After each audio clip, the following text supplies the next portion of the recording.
Hello दोस्तों, आज की कहानी है दुख भरी। माँ अस्पताल में एक बेड पर पड़ी थी। अस्पताल के बरामदे में उसके दो बेटे और एक बेटी चिंता में टहल रहे थे। भाई बहन को अपनी माँ के लिए सेहत की चिंता तो थी, लेकिन उससे भी ज़्यादा चिंता इस बात की थी कि अब माँ को अपने साथ रखेगा कौन।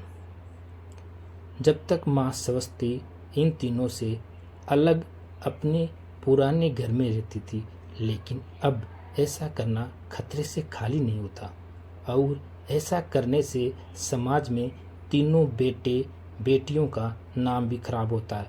लोग कहते हैं कि देखो कैसी औलाद है। बीमार माता को अकेला रहने के लिए छोड़ दिया।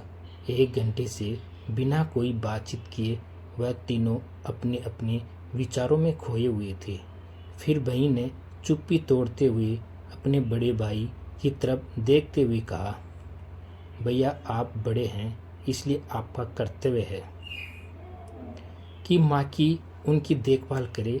छोटी बहन की बात सुनकर बड़े भाई ने पहले अपनी पत्नी की ओर देखा और बोला, मैं इस बात से बिल्कुल इनकार नहीं करता कि बड़े होने के नाते मेरी माँ की देखभाल करने का कर्तव्य है, लेकिन तुम तो जानती ही हो कि मैं और तुम्हारी भाभी दोनों ही जॉब करते हैं।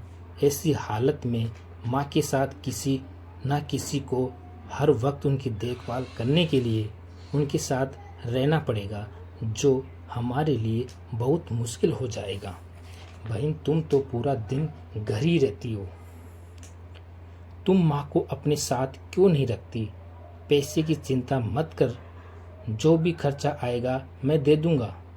सुशील भैया, आप तो जानते ही हैं कि मैं माँ से कितना प्यार करती हूँ, लेकिन आप यह भी जानते हैं कि मेरे ससुराल वाले कैसे हैं।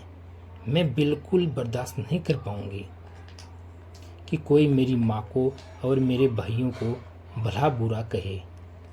इसलिए अच्छा यही होगा कि माँ को अनिल भाई के यहाँ रखा जाए। बड़ा भाई सुशील ने भी छोटे भाई अनिल के यहाँ माँ को रखने के लिए सहमति जताई।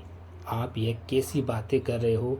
क्या आपने नहीं देखा कि माँ कभी भी मेरे घर 2 दिन से ज़्यादा रही नहीं? उसका मेरे यहाँ मन लगता ही नहीं है, फिर कैसे वह इतने दिन मेरे घर रह पाएगी?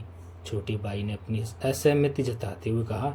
इससे पहले कि इस चर्चा का कोई नतीजा निकल पाता, वहाँ एक नर्स वहाँ दौड़ते हुई आई और कहने लगी, क्या आप ही वार्ड नंबर 10 में भर्ती मरीज के रिश्तेदार हैं?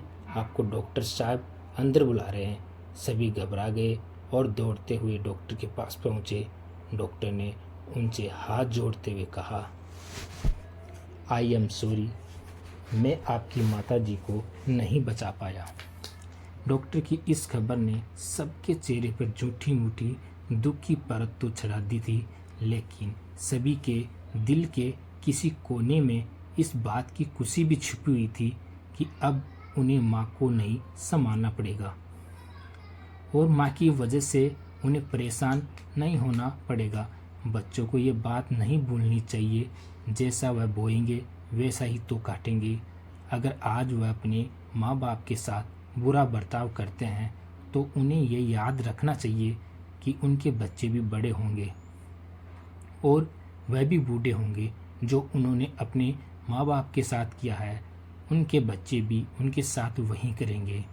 धन्यवाद दोस्तों।